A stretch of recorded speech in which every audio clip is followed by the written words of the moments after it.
Литва – пострадянська країна з населенням у 2,8 мільйона осіб, де станом на сьогодні працюють 282 фінтех-компанії, які сукупно обслуговують понад 30 мільйонів клієнтів по усьому Європейському Союзу. Країна посідає перше місце у ЄС за кількістю виданих ліцензій, що робить її найбільшим фінтех-хабом у Європейському Союзі. Наприклад, у Вільнюсі працюють офіси таких компаній, як Revolut, європейський хаб, Uber, NASDAQ, технологічний центр для європейських бірж, Google та інших. До того ж, Литва впевнено почуває себе у різноманітних рейтингах, пов'язаних із економічним благополуччям. За індексом демократії вона посідає 36-те місце, випереджаючи, наприклад, Польщу та Італію, а 16-те місце в індексі економічної свободи та входить до десятки найбільш економічно вільних країн Європи. Подивіться на графік, де показано зростання ВВП на душу населення за період із 2018 по 2024 рік. Литва сьогодні – це країна зі стійкою та зростаючою економікою. У цьому відео ми розберемо, як Литва змогла трансформуватися з пострадянської республіки на периферії Європи в одну з найдинамічніших економік регіону, та чому інвестори, стартапи і технологічні компанії усе частіше обирають саме Литву. Поговоримо про те, що стоїть за її фінтех-успіхом, чому вона приваблює міжнародний бізнес і як державна політика, інфраструктура та підхід до інновацій зробили це можливим. Друзі, 70% наших глядачів не підписані на наш YouTube-канал. Ви допоможете у поширенні економічної свободи в Україні вашою підпискою на ціну держави, лайком цього відео та коментарем під ним. Ми дякуємо усім жертводавцям, патронам та спонсорам на Ютубі. Кожна ваша гривня наближає в Україні економічне процвітання та добробут, адже ми не просто робимо відео, а просвіщаємо виборців, які обиратимуть справжніх реформаторів. Допоможіть нам у цьому. Посилання про підтримку ціни держави в описі.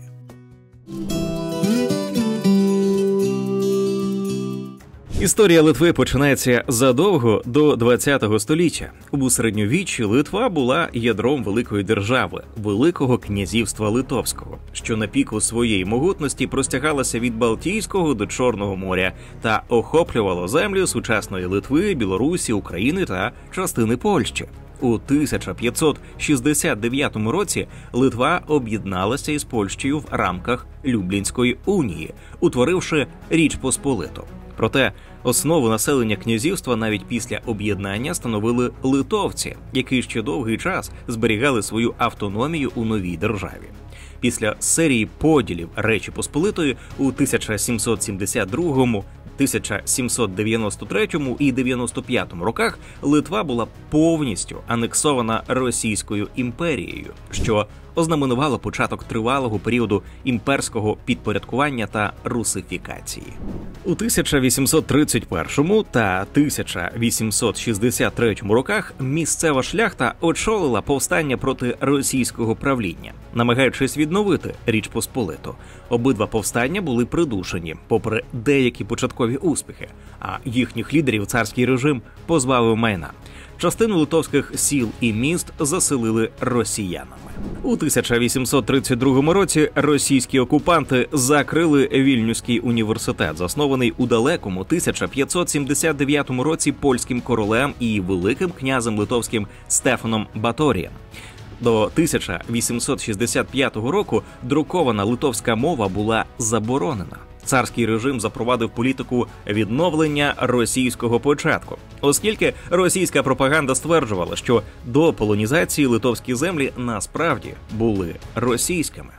Римо-католицька церква зазнала переслідувань. Деякі церковні будівлі знесені, а деякі передані російській православній церкві. Греко-католицьку церкву, яку вважали православними розкольниками, повністю розпустили. На відміну від Латвії, де Рига входила до п'ятірки найбільших міст Російської імперії, Литва, за задумом росіян, повинна була залишатися сільськогосподарською глибинкою. Міста були переважно німецькими. Вони поступово германізувалися протягом століття. Проте переслідування не змогли здолати литовців. Книгнешей, дослівно книгоноші, контрабандою переправляли заборонені литовські книги з Малої Литви, регіон на заході Литви з етнічною більшістю литовців, що сприяв відновленню литовської культури через підтримку литовської мови, освіти та літератури. У селах створювалися нелегальні литовськомовні школи. Згодом почала тріщати по швах сама Російська імперія. Литва проголосила свою незалежність 16 лютого 1918 року і стала суверенною демократичною державою. Із 1918 до кінця 1926 року Литва була демократичною республікою, в якій політична влада була розділена між президентом і литовським парламентом, який називався Сеймом. 17 грудня 1926 року державний переворот поклав кінець періоду демократії в Литві. Після цього перевороту встановився авторитарний режим Антанаса Смятони. Режим, який також називають оксамитовою диктатурою. Спирався він на армію, поліцію, Литовський націоналістичний і республіканський союз, як на політичну базу влади, а також на бюрократичний апарат країни. Навесні 1927 року Сейм розпустили. Литовський парламент не скликався із 1927 по 1936 рік. У 1936 році парламентські вибори були знову запроваджені, однак вибори не були демократичними. Тільки муніципалітети, які перебували під повним контролем партії Таутінінкай Саюнга, українською це спілка націоналістів, могли висувати кандидатів. Отримавши 42 із 49 місць, ця партія легко склала абсолютну більшість у новому Сеймі. У 1936 році інші політичні партії – Християнські демократи, Народний селянський союз і соціал-демократи – були повністю заборонені. У жовтні 1939 року СРСР під тиском змусив Литву підписати радянсько-литовський договір про взаємодопомогу, що означало дозвіл на розміщення радянських військ на литовській землі. Згодом пізно ввечері 14 червня 1940 року СРСР надіслав ультиматум голові Литовського міністерства закордонних справ Юозасу Урбшицу. Цей ультиматум містив звинувачення у порушенні Литвою договору про взаємодопомогу і включав декілька вимог. Створити новий литовський уряд, який був би прийнятним для Москви, дозволити необмежену кількість військ Червоної армії увійти у Литву. Зрештою, Кремлю вдалося переконатися, що литовська армія не зможе протистояти захопленню Литви СРСР. Червона армія увійшла до Литви з 3 основних напрямків і поширилася по всій країні, окупувавши її містечка і великі міста. Цікаво, що у червні 1940 року, незадовго до початку радянської окупації країн Балтії, Литовська комуністична партія налічувала лише близько 1600 членів. До радянської окупації у 1940 році населення Литви становило трошки більше, ніж 3 мільйони осіб. Під час Другої світової війни Литва втратила понад 600 тисяч людей. Під час Голокосту у Литві знищили близько 200 тисяч євреїв, тобто майже 90% єврейської громади. В окупованій Радянським Союзом Литві деякі соціальні групи стали об'єктом радянської агресії та репресій. По-перше, це члени колишнього уряду, політики, шляхта, заможні особи, підприємці, інші представники економічної та інтелектуальної еліти, члени некомуністичних політичних партій, а також члени їхніх сімей. Ну і по-друге, це селяни, які підпадали під радянське визначення куркуль. Ну і по-третє, це члени антирадянської опозиції та опору та члени їхніх сімей. Це своєю чергою пов'язано із трансформуванням усіх секторів економіки відповідно до радянської моделі. На території Литви радянська влада націоналізувала понад 1000 промислових підприємств із загальною кількістю близько 40 тисяч робітників та адміністративного персоналу. Загальна вартість підприємств перевищувала 413 мільйонів литовських літів. Те саме стосувалося приватних будинків. Постановою від 31 жовтня 1940 року президія Верховної Ради ЛРСР вирішила конфіскувати усі будинки площею понад 220 квадратних метрів у великих містах – Вільнюс, Каунас, Шауляй, Паневежес і понад 170 квадратних метрів в інших містах.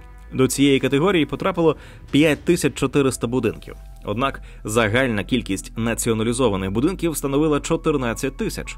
Іншими словами, менші будинки були націоналізовані незалежно від указу. Порівняно краща ситуація в Литві спостерігалася із русифікацією, міграційною політикою та збереженням культурної ідентичності. У післясталінський період населення Литви стабільно зростало. У 1950 році воно становило 2,573 мільйона. У 1979 році це 3,398 мільйона. Ну і у 1989 році це 3,7 мільйона. Протягом усіх років радянської окупації литовці становили близько 80% населення Литви. Це був набагато кращий показник, ніж у Латвії та Естонії. У 1989 році латиші становили 52% населення Латвії, а естонці – 61,5% населення Естонії. Загалом із 1959 по 1989 рік кількість литовців у Литві зросла на 773 тисячі, тобто на 36%. Кількість латвійців у Латвії лише на 6%, а естонців у Естонії на 7,9%. Москва приділяла особливу увагу економічному розвитку країн Балтії. Інвестувати та вести діяльність у цьому регіоні було набагато дешевше, ефективніше та простіше, ніж у східних і північних районах Радянського Союзу. Однак, отримавши інвестиції з Москви, Литва була щедрою у відповідь. Займаючи лише 0,3 території та маючи 1,3 населення СРСР, багато видів товарів, що вироблялися у Литві, були високої якості і вироблялися у великих кількостях. Наприклад, у 1988 році Литва виробляла понад 5,5% усіх холодильників СРСР, майже 7% телевізорів, понад 5% шкарпеток і близько 5% масла, 2,4% меблів тощо. За деякими видами продукції на душу населення Литва перевершувала не тільки середні показники СРСР, а й усіх інших республік. У 1985 році середній випуск м'яса на душу населення СРСР становив 62 кілограми, у Литві – 141 кілограм. Молока – 355 кілограмів і 829 кілограмів відповідно. Масла – 5,7 кілограм і майже 21 кілограм у Литві. Ну і зерна – 691 кілограм в середньому по Радянському Союзу і 799 кілограмів у Литві. У 1985 році ліберальніший комуніст післявоєнного покоління Міхаїл Горбачов, який став керівником СРСР, оголосив перебудову. Інтелектуали-патріоти, скориставшись проголошеними гаслами демократії, відкритості, свободи думки, економічної незалежності, 3 червня 1988 року утворили ініціативну групу із 35 осіб, яка отримала назву «Sąjūdis» – «Рух за відновлення свободи». Очільником руху став публіцист та музикознавець Вітаутас Ландсбергіс. 6 серпня 1989 року на острові Готланд, Швеція, він підписав Готландське комюніке із представниками Литви та діаспори, у якому зазначається, що життєво важлива мета усіх литовців світу – відновлення незалежної литовської держави. 11 березня 1990 року, обраний головою Верховної Ради Литовської РСР, він головував на засіданні Ради, на якому того дня оголосили відновлення незалежності Литовської Республіки. Згідно із тимчасовою конституцією, він став найвищим посадовцем держави. На початку 1990-х років уряд розпочав комплексну програму ринкових реформ. У цей період економіка різко занепала, а залежність від російських енергоносіїв гальмувала економіку Литви в критичний період переходу від централізованої державної економіки до системи вільного ринку. Промислове виробництво в Литві впало на 36% з грудня 92-го року по червень 94-го. Попри ці невтішні статистичні дані, прем'єр-міністр Адольфас Шляжавічус Шляжевичус був рішуче налаштований суворо дотримуватися рекомендацій Міжнародного валютного фонду щодо швидкого переходу до ринкової економіки. Шляжевичус стверджував, що колишні соціалістичні країни, які не провели швидких реформ, опинилися у набагато гіршому становищі, ніж ті, що їх провели. У результаті уряд провів фундаментальні економічні реформи. Однією з найважливіших реформ Литви була приватизація державних активів. Перший етап приватизації реалізували у період із 1991 по 1995 рік. Громадянам видали інвестиційні ваучери номінальною вартістю у сьогоднішніх цінах 3,1 мільярдів євро, що дозволило їм брати участь у продажі активів. Люди могли використовувати їх самостійно або передавати інвестиційним фондам. Однак через низьку фінансову обізнаність і слабкий контроль багато хто продавав ваучери за безцінь, втративши потенційні вигоди. До кінця 1994 року понад 5 тисяч підприємств приватизували, приблизно 80% об'єктів.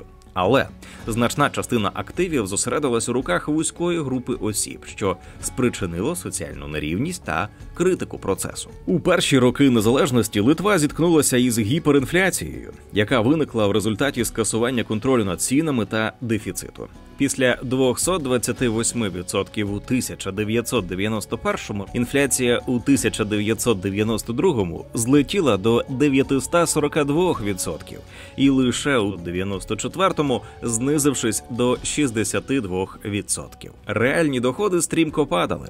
У 1992-му зарплати втратили близько третини вартості, тоді як ціни зростали в рази швидше, ніж зарплати чи пенсії.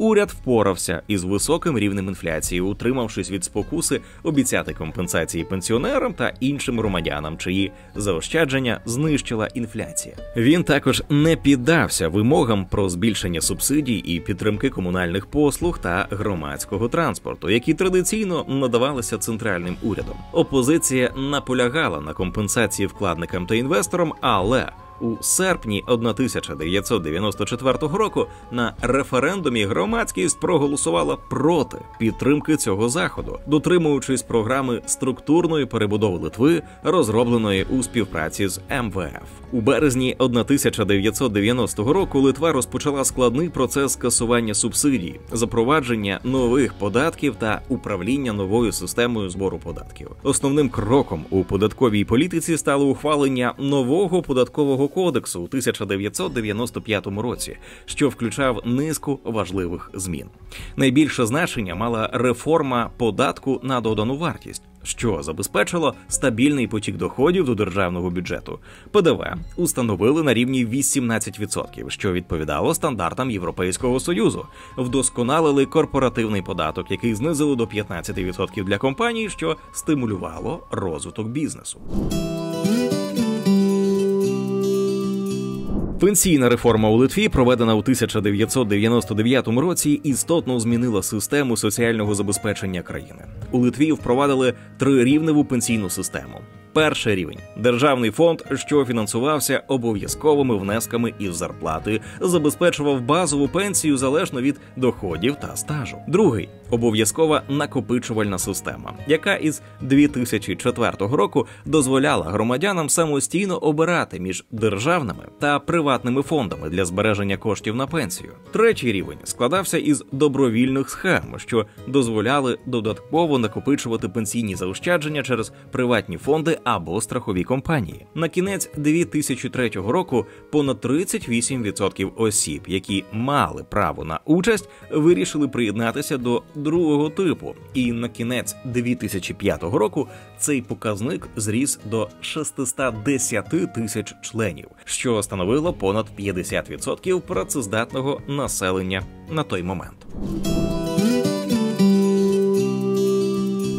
Особливу роль на початковому етапі реформ переходу від радянської до ринкової економіки зіграла діаспора Литви за кордоном. Такі діячі, як Вінцас Баліцкас, посол у Великій Британії, та Стасіс Лазорайтіс, посол Литви у США, стали обличчями Литви у міжнародній політиці, а їхні контакти з Союдісом відбулися іще у 1980-ті роки, у тому числі за сприяння таких людей, як Стасіс Лазорайтіс молодшого. Його батько Стасіс Лазорайтіс очолював дипломатичну службу Литви у вигнанні, який активно сприяв визнанню незалежності Литви з боку Сполучених Штатів Америки. Серед найвідоміших представників діаспори, які відіграли важливу роль у розвитку незалежної Литви, варто згадати Юозаса Казіцкаса.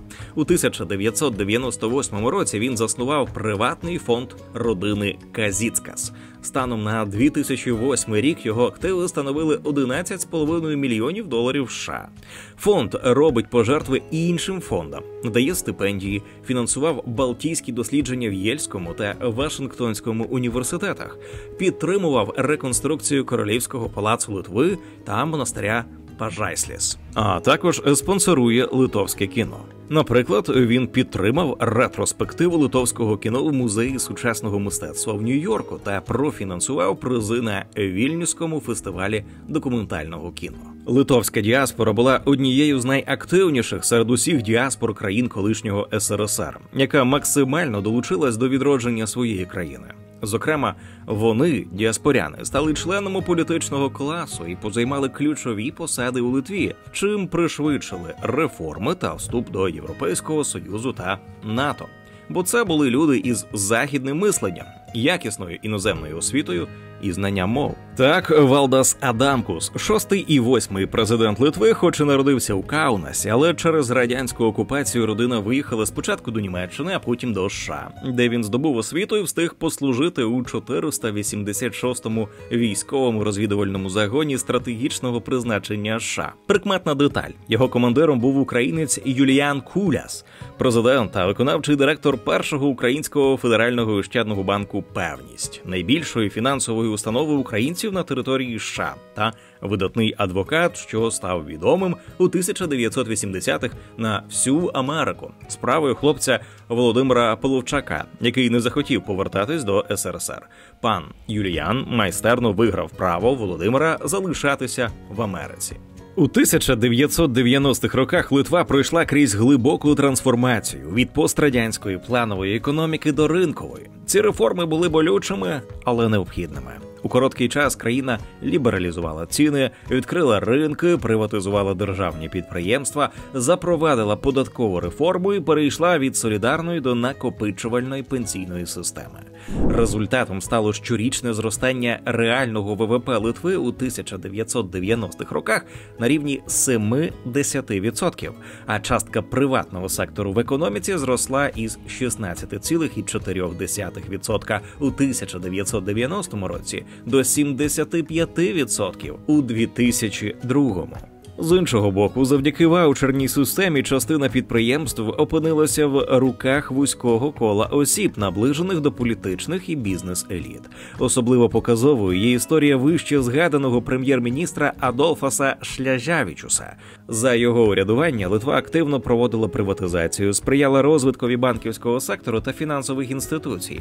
Водночас саме за нього виникло багато звинувачень у непрозорості приватизаційних процесів. У 1996 році він подав у відставку на тлі гучного корупційного скандалу, пов'язаного із незадекларованими доходами та впливом на приватизацію.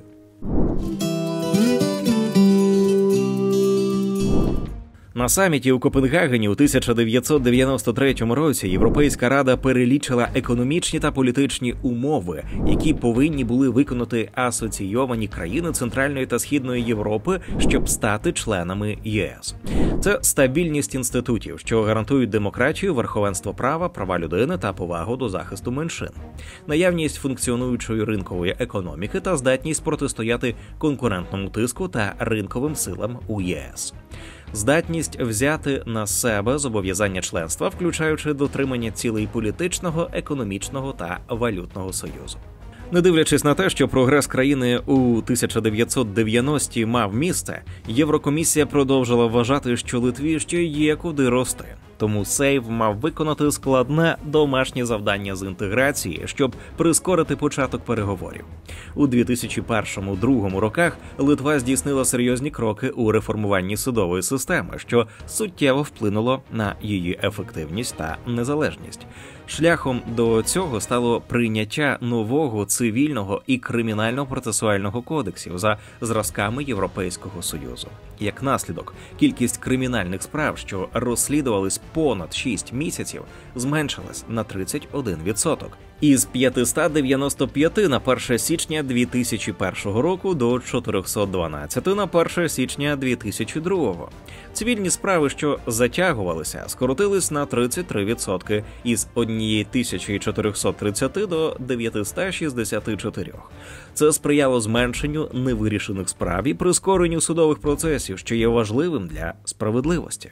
У січні 2002 року парламент ухвалив закон про національну програму боротьби з корупцією, яка включала практичні заходи для запобігання корупції та розслідування злочинів.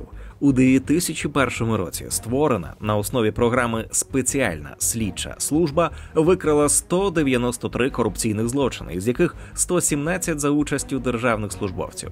У 2002 році цей показник зменшився до 91 злочину, із яких 59 стосувались державних службовців. Продовжувались активні реформи, які стосувались приватизації та полегшення інвестицій для іноземців. Так, якщо у 90-х роках держава доклала значних зусиль у децентралізації та реструктуризації сільськогосподарських земель, то для вступу в Європейський Союз країна пішла і ще далі. Запорукою цього став новий закон про сільське господарство та його розвиток, прийнятий у червні 2002 року. Завдяки ньому значно легшими стали продаж та покупка землі.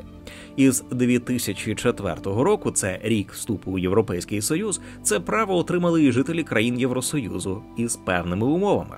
Обмеженням максимальної площі землі до 500 гектарів та необхідністю подання декларацій про доходи, отримані від цієї діяльності. Це мало позитивний ефект. Ціна на землю за 18 років зросла у понад 7 разів, що дало змогу власникам землі, які не хотіли займатися сільським господарством, вигідно продати майно, а фермерам, що прагнули розвитку, отримати кредити під заставу землі на вигідніших умовах. Схожі зміни зачепили транспортну та енергетичну сфери. Литовська залізниця була зареєстрована як державне акціонерне товариство, що стало ключовим моментом корпоратизації. У компанії створили 3 департаменти із вантажних перевезень, пасажирських перевезень та управління залізничною інфраструктурою.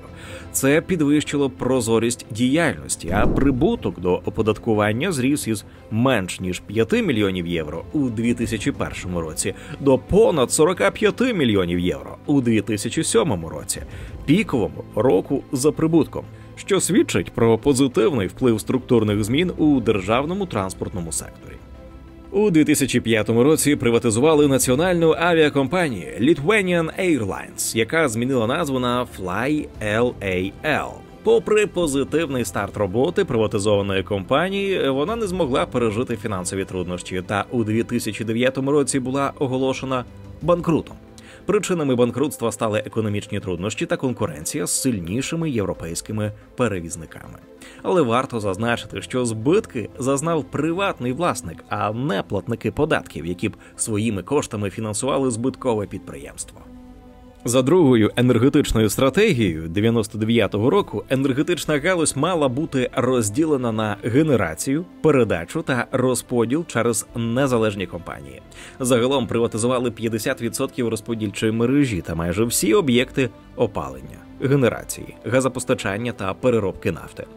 Однією з основних вимог ЄС в енергетиці було закриття Ігналінської АЕС, джерела найдешевшої електроенергії в усьому регіоні. АЕС мала 2 реактори чорнобильського типу, які, на думку європейських експертів, не могли бути безпечними. Блок номер 1 закрили наприкінці 2004 року, а блок номер 2 наприкінці 2009. Станом на сьогодні результати цих рішень не є однозначними. У 2009 році країна виробляла 15 358 гігават-годин, із яких на атомну енергетику припадало 10 858 гігават-годин. Станом на 2023 рік країна виробляла 5978 гігават-годин, де на відновлювальні джерела – сонячна, вітрова, біо, гідроенергія – приходилося майже 80% генерації. У 2004 році Литва офіційно стала членом Європейського Союзу після виконання низки вище згаданих реформ, необхідних для вступу. Волевиявлення народу було підтверджено на референдумі 2003 року, де понад 90% громадян проголосували за вступ. Наступним кроком стало приєднання до Шенгенської зони 21 грудня 2007 року після виконання всіх необхідних вимог, зокрема модернізації прикордонної інфраструктури та вдосконалення візової політики. Економічні наслідки цієї події вдало описує Міністерство закордонних справ Литви. Литовські підприємства тепер мали доступ до ринку, що налічує 500 мільйонів споживачів. А до вступу країни до Європейського Союзу ВВП на душу населення у Литві становив лише 42% від середнього показника по Європейському Союзу. А вже у 2011 році він зріс до 62%, а у 2013 – до 73%. Протягом більшої частини десятиліття Литва переживала дуже сильний економічний бум. У період із 2000 по 2007 рік валовий внутрішній продукт зростав у середньому майже на 8% щорічно. Натомість у 2009-му Литва зіткнулася із глибокою фінансовою кризою. ВВП впав на 15%, а безробіття за рік зросло більш ніж утричі. На відміну від деяких інших країн, які сильно постраждали від фінансової кризи, Литва не зверталась до МВФ та Європейського центрального банку за фінансовою допомогою. Натомість уряд обрав стратегію подолання кризи власними силами шляхом впровадження жорсткої фіскальної політики, скорочення державних видатків та запозичень на міжнародних ринках. Запроваджені заходи включали скорочення видатків на державне управління у 2009 році шляхом зменшення на 13% заробітної плати державних службовців та на 8% заробітної плати інших працівників державного сектору, а також шляхом скорочення штатів державного сектору, головним чином шляхом об'єднання установ із подібними функціями. Збалансування бюджету соціального страхування та скорочення соціальних виплат, наприклад, шляхом таких заходів, як прогресивне скорочення пенсій із 2,1% до 12,3% для пенсіонерів, які перебувають на повній пенсії, та з 2,5% до 70% для працюючих пенсіонерів. Підвищення ставки ПДВ із 18% до 21%. Одним із наслідків кризи стала переорієнтація Литви. Країна почала рухатись в напрямку діджиталізації та цифровізації.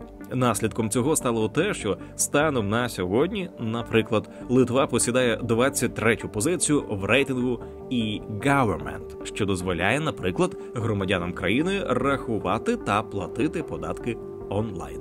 Мета також полягала в тому, аби максимально спростити процес запуску бізнесу. Згодом створили та покращили низку сервісів та структур, які допомагають IT-компаніям-початківцям та гігантам, які заходять до країни.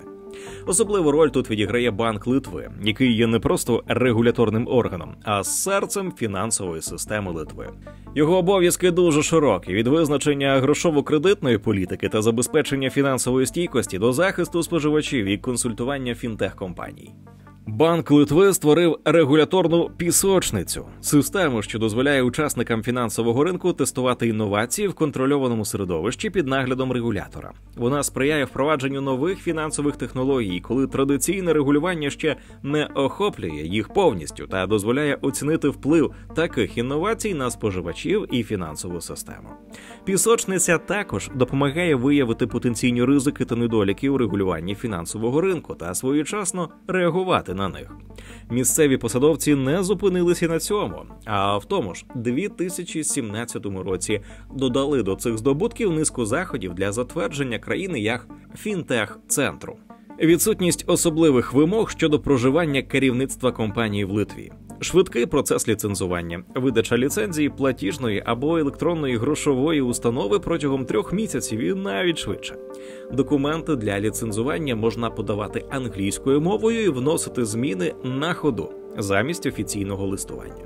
Відсутність регуляторних санкцій протягом 1-го року. Банк Литви зобов'язується підтримувати стартапи та не карати їх протягом 1-го року діяльності за незначні порушення. Стартап-віза – спеціальні візи для громадян країн, що не входять до Європейського Союзу, які ведуть інноваційний бізнес у Литві. З переходом країни на євро у 2015 році Литва почала активно інвестувати у платіжні системи та платіжну інфраструктуру. Той самий Банк Литви запровадив Центролінк – платіжну систему, керовану Банком Литви, яка дає прямий доступ до основних європейських платіжних каналів – Step 2, RT1 і CHIPS, дозволяючи компаніям працювати в зоні СЕПА без посередників та зайвих витрат.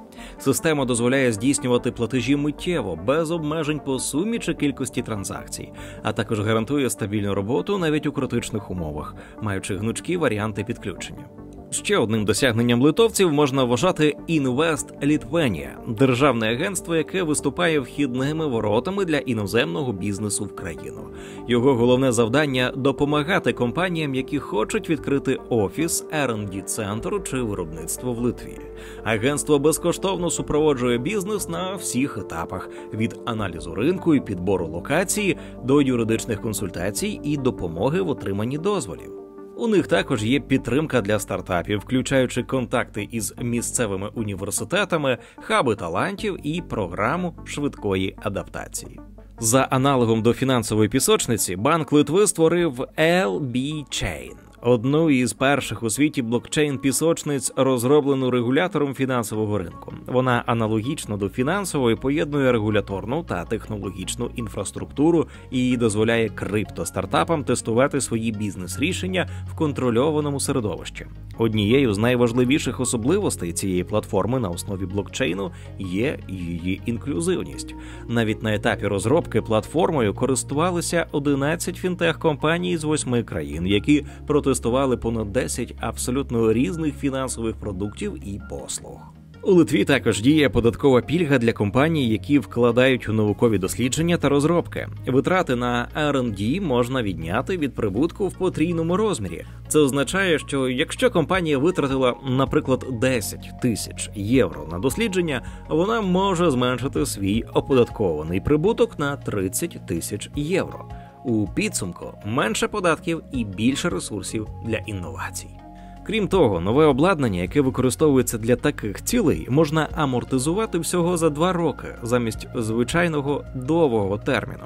Це вигідно компаніям, що активно оновлюють технології. Литовська податкова система фактично винагороджує бізнес за інновації. І це одна з причин, чому сюди заходять стартапи та міжнародні гравці. Ще одним із ключових факторів, що сприяють розвитку фінтех-галузі у Литві, є наявність кваліфікованих працівників, які спеціалізуються в таких важливих сферах, як розробка програмного забезпечення, аналіз даних та кібербезпека. Так, наприклад, згідно із FinTech 2024-25 Report, 85% місцевих випускників вільно володіють англійською мовою, що було б неможливо без тісної співпраці литовських урядовців з приватними іноземними компаніями та західними колегами у сфері освіти. Ще одним важливим чинником є вартість послуг, які в Литві є порівняно низькими, що вдало можна відслідкувати за діаграмою. Так, послуги спеціалістів схожого амплуа обійдуться майже в 2 рази дорожче в інших IT-хабах Європи. І на завершення варто згадати про один з найбільш амбітних проєктів останнього часу – TechCity Vilnius. Він має всі шанси стати технологічною перлиною Балтії. Цей амбітний проєкт вартістю 100 мільйонів євро, що займає площу понад 55 тисяч квадратних метрів, має стати найбільшим у Європі, затьмаривши навіть знамениту паризьку станцію F. Натхненний такими знаковими британськими пам'ятками, як електростанція Battersea Power Station і музей Tate Modern, TechZity перетворює старі швейні фабрики на сучасні хаби. Щоб досягти цього, Міністерство економіки та інновацій Литви оголосило в березні відкритий тендер на суму 13 мільйонів євро з метою залучення до країни всесвітньо визнаного акселератора стартапів, які мають знайти місце у новому хабі. Завдяки усім цим нововведенням, а також за сприянням Брекситу, що змусив компанії з офісами в Британії, Revolut є найяскравішим прикладом, шукати нові точки для роботи на ринку Європейського Союзу. Ринок IT-технологій в Литві стабільно росте. Так, країна Литва посідала, поки існував рейтинг Doing Business, 11-те місце за легкістю ведення бізнесу, 2-ге місце за процедурами започаткування бізнесу та 3-те місце за найнижчим рівнем оподаткування прибутку. На цьому фоні статистика щодо найбільшої кількості фінтех-ліцензій не виглядає настільки незвичайною, а є предметом стабільного розвитку із 55 у 2014 році до 282 станом на 2024. Аналогічний ріст можна спостерігати щодо залучення працівників в IT-сферу. Сьогодні Литва не тільки не зупиняється, а й продовжує докладати зусиль для росту. У планах і ще більша діджиталізація виробництв та розширення. Особлива увага спрямовується на сферу штучного інтелекту. Стратегія, розроблена у 2019 році литовським урядом, зробила Литву другою країною в Європейському Союзі, яка затвердила національний план розвитку штучного інтелекту. А зовсім нещодавно уряд підготував план дій із розвитку литовських технологій штучного інтелекту на період із 2023 по 2026 роки. У ньому визначено, як стимулювати прорив у розробці та впровадженні технологій і рішень ШИ в Литві.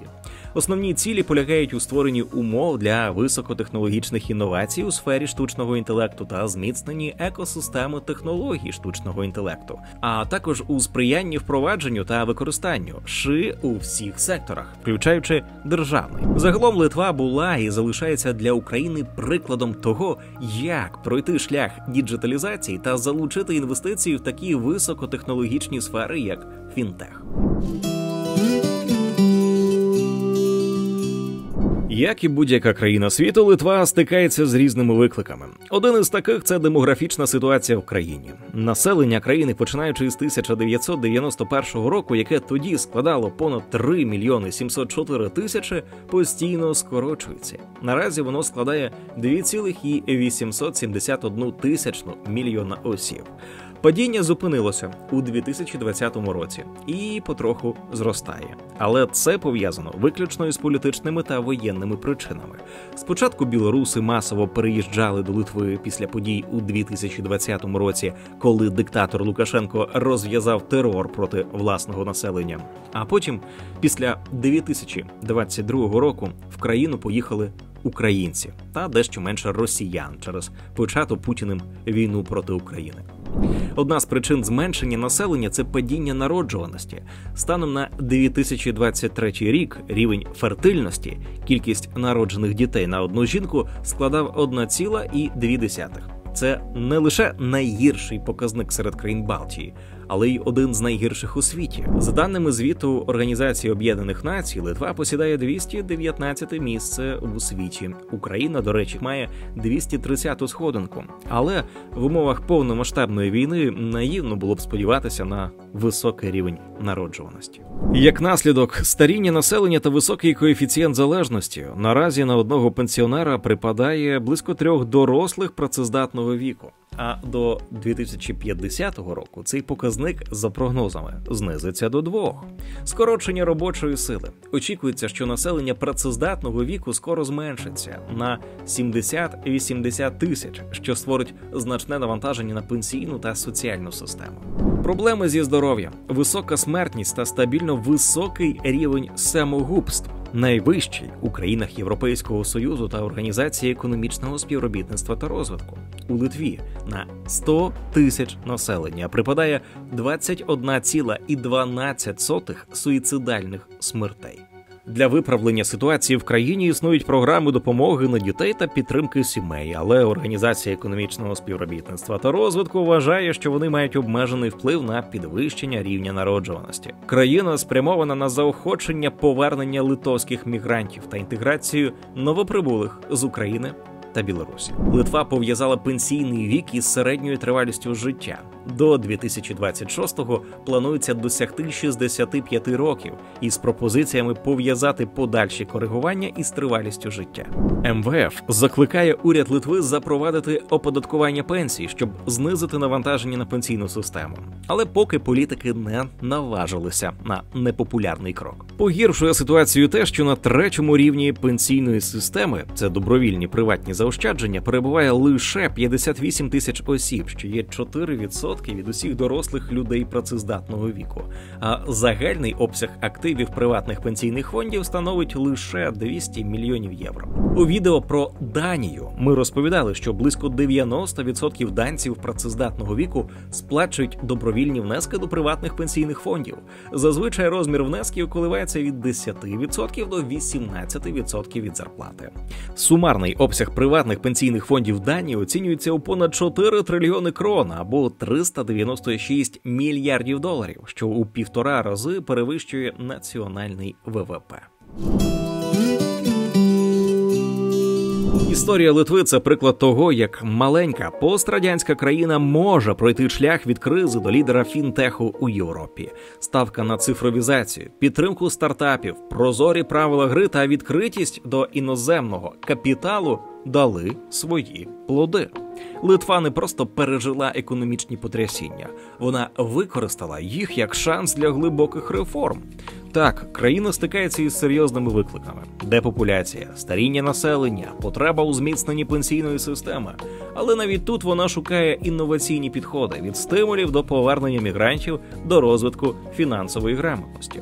Литва довела, щоб стати фінансовим і технологічним хабом, не потрібно бути великою країною.